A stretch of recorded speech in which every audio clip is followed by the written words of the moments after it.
अब सबके सामने आ चुका है। कांग्रेस के घनश्याम सिंह ने बीजेपी के आशुतोष तिवारी को 6056 वोटों से हरा दिया। अब इस चुनावी नतीजे के बाद सवाल है कि क्या बीजेपी को नरोत्तम मिश्रा का टिकट काटना भारी पड़ गया।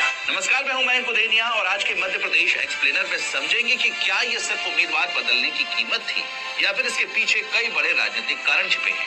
सबसे पहले ये समझिए कि उपचुनाव बीजेपी की सीट बचाने का नहीं था, क्योंकि 2023 के विधानसभा चुनाव में कांग्रेस के राजेंद्र भारती ने नरोत्तम मिश्रा को हराकर ये सीट जीती थी। बाद में एक मामले में सजा के चलते उनकी सदस्यता चली गई और उपचुनाव कराना पड़ा। राजनीतिक विश्लेषक अमिताभ तिवारी के मुताबिक ऐसे उपचुनावों में 70 से 80% मामलों में सीट उसी दल के पास बनी रहती है जिसके पास वह पहले से होती है। यानी कांग्रेस शुरुआत से ही मनोवैज्ञानिक बढ़त के साथ मैदान में थी। कांग्रेस ने इस बार घनश्याम सिंह यानी स्थानीय लोगों के बीच कुंवर साहब के नाम से लोकप्रिय चेहरे पर दांव लगाया।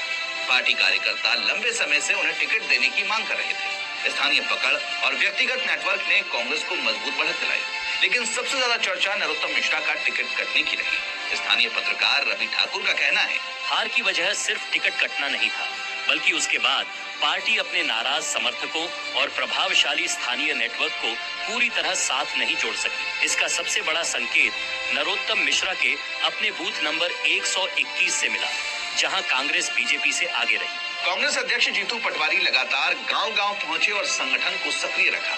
दूसरी तरफ बीजेपी ने बड़े नेताओं और स्टार प्रचारकों पर ज्यादा भरोसा किया, लेकिन स्थानीय स्तर पर उसका असर वैसा नहीं दिखा जैसा पार्टी को उम्मीद थी। आजाद समाज पार्टी के उम्मीदवार दामोदर यादव को शुरुआत में कांग्रेस का वोट काटने वाला माना गया था, लेकिन स्थानीय समीकरण बताते हैं कि उन्होंने दोनों दलों के वोट प्रभावित किए।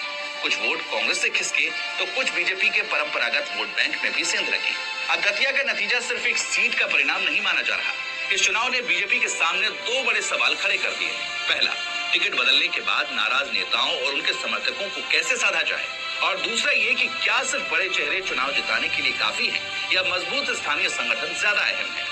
अब 2028 के मध्य प्रदेश विधानसभा चुनाव और 2029 के लोकसभा चुनाव से पहले ऐसे सवालों के जवाब तलाशना पार्टी के लिए बेहद जरूरी होगा।